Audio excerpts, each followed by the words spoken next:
We are looking live now at the auto worker strike in Michigan. President Biden expected to join those picket lines this hour. One in particular is where our reporter is, and he's waiting as new lines just recently have popped up. More people coming out. The president's Michigan visit comes as the strike enters the 11th day, and it's widely believed to be the first time a sitting president will ever have marched alongside striking workers. You're watching Outnumbered. I'm Harris Faulkner, here with my co-hosts Emily Campagno and Kayleigh McEnany. Also joining us today, Fox News contributor Lisa Booth. And for the first time with us on is it really the first time? Yes. I mean, this is awesome. Long Host overdue. of Kudlow on Fox Business, Larry Kudlow. And you're going to be busy. My pleasure. We're going to my keep you busy. great pleasure. It's our pleasure to have you. President Biden's visit to Michigan coming as his administration is looking to push Americans to go electric in what they drive. The auto worker strike is putting that agenda in serious jeopardy. However, President Biden says the auto industry is roaring forward and workers deserve their fair share. I think the UAW gave up an incredible amount back when the automobile industry was going under. They give everything from the pensions on, and they saved the automobile industry. And I think that now that the industry is roaring back, they should participate in the benefit of that. So yes, I always support the UAW. Okay.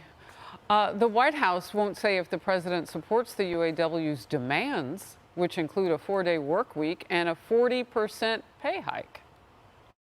So should we take from the visit that the president is explicitly taking the side of the union workers as opposed to the companies? Well, he has been very clear, right? He is pro UAW. He is pro workers. Does the president endorse the specific terms of the latest proposal by UAW leadership? So I'm not going to get into negotiations from here. Does this mean he supports the 40% pay increase and 32-hour work week? I'm not going to get into the details of what's being negotiated right now. When he asked earlier that if he's siding with the workers over the companies, he is indeed siding with the workers. He is standing with Yes. the auto workers. Fox Business correspondent Edward Lawrence is live for us in Wayne County, Michigan. And Edward, that's where you're expected to see the president. You know what? Last hour, you and I talked about this, and I'm still trying to get my mind around it. Right. So the president advocates a transition to EVs, which will be a 40% fewer workforce. I mean, that doesn't sound kumbaya to me. And that's what I'm hearing on the lines here. There's a split message for folks supporting the president, not supporting the president here. They appreciate him coming down here. And let me show you what's going on here behind me. This is a Stellantis auto parts maker, and they're one of the newer sites that went on strike here. Trucks will come. They'll stop the trucks for a little bit and then let them through. But this is a tricky situation for the president because, as you heard, he says he's the most pro-union president ever, but his policies are regulating and incentivizing these jobs out of existence. The workers on strike are attached to the gas-powered vehicles. They also feel the full effects of inflation, which spiked under President Biden. Because inflation went up, gas, grocery, rent, everything. And we need to be able to at least stay balanced, be able to afford some of these things without living paycheck to paycheck. So in the statements from the three big automakers, they focus on the workers, basically saying that this is not about politics when talking about the presidential visit. The statements acknowledge that there will likely be a record contract when this is all done, but the companies say they need to ensure their survival. President Biden's policies pushing for those EVs. Ford, for example, says that they are going to lose $4.5 billion this year trying to make that transition. Back to you guys. That's a big chunk of change. All right, as the president shows up, the news warrants. We'll come back to you, Edward. Thank you very much. I can't wait to get your take on this. So what's he selling, this president? Malarkey. Oh. Baloney. It's just a silly photo op, which I think he's going to be in his tennis sneakers so he can stay aloft while he's doing this picketing or whatever it is he's going to do. I mean, look, Edward Lawrence's report was spot on. There's points that we've made many times in recent weeks. You know, in a sense, my heart is with the UAW on this for several reasons. One of them is exactly the point that woman made on the picket line. Mm-hmm. Under Joe Biden, we've had a 17% increase in the consumer price index.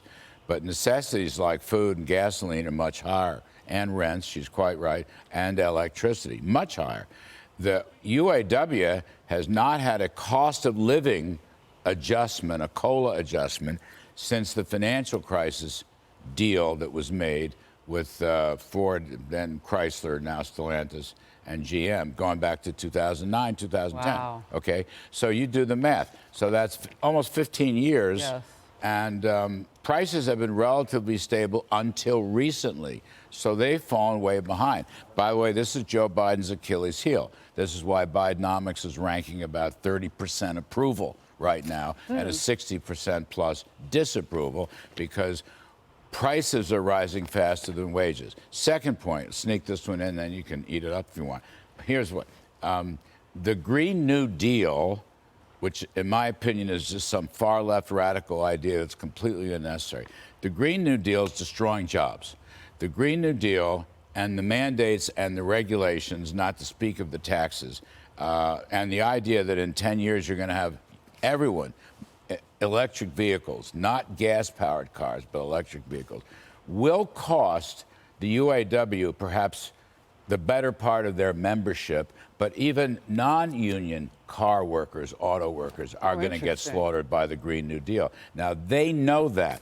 The leadership won't come out and say that, but the rank and file knows that, and that's why they're very unhappy with Joe Biden. So, Emily, when the president touches down and he's trying to sell that message of transition to EV and our grids are already overburdened and blah, blah, blah, blah, blah, bottom line, 40% less workforce, how does he sell that? Does he put ice cream on it?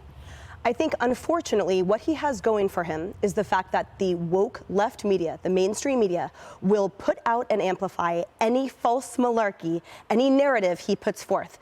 And the most unfortunate part about it is that everyday Americans see right through it, to your point, Larry.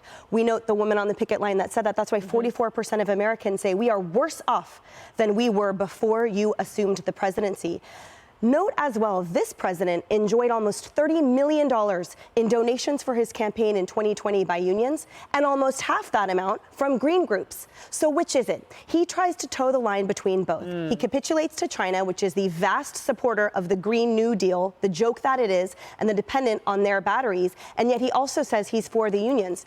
When less than 3% of new car buyers buy EV, buy total electric vehicles because they can't afford it and because there aren't enough charging stations, almost 10% are unavailable, and they're disparately placed around the United States. There is no real world application to the narrative that he puts forth, but unfortunately, he'll keep trying to sell it. Lisa? Yeah, I mean, look, it's very brazen for him to be doing this because he's selling out these workers to China, who makes the electric vehicle batteries. New York Times acknowledged that this is going to accelerate the decline of unionized work because electric vehicles require less parts, less assembly. The automakers don't want this. Ford's losing nearly 60,000 per electric vehicle sold. The American people don't want it. There's not a demand there. Only 6% of car sales in 2022 were electric vehicles. So the only one who wants this is China. So he's not Scranton Joe that stands with the unions. He's China Joe who stands with China. So that's really interesting because I don't know if you caught it earlier. AG Merrick Garland was talking about, you know, with regard to crime and other issues, that you're going to hold China accountable over fentanyl, so on and so forth.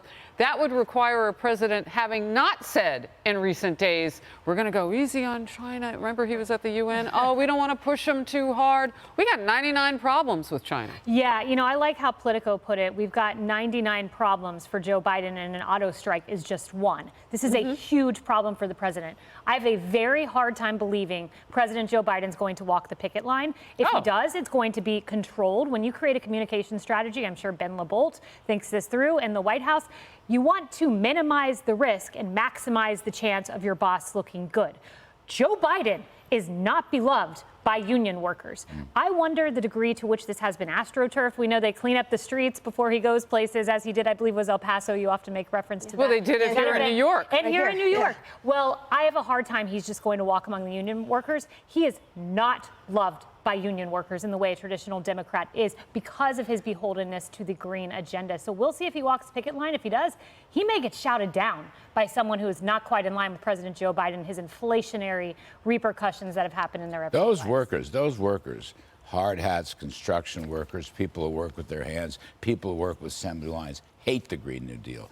They know it's the end of their jobs. And let me just add that economists will talk about something called knock-on effects. When they lose their jobs, people in diners and grocery stores and dollar stores and local motels and whatever, they all lose their jobs too. So you may cost yourself 500,000 auto workers. You may cost yourself easily another 500,000 related job losses. That's how damaging this Green New Deal stuff is. Wow. It makes you wonder how many asterisks are going to be by this president's name when he leaves office. Hey everyone, I'm Emily Campagno. Catch me and my co-hosts Harris Faulkner and Kaylee McEnany on Outnumbered every weekday at 12 p.m. Eastern, or set your DVR. Also, don't forget to subscribe to the Fox News YouTube page for daily highlights.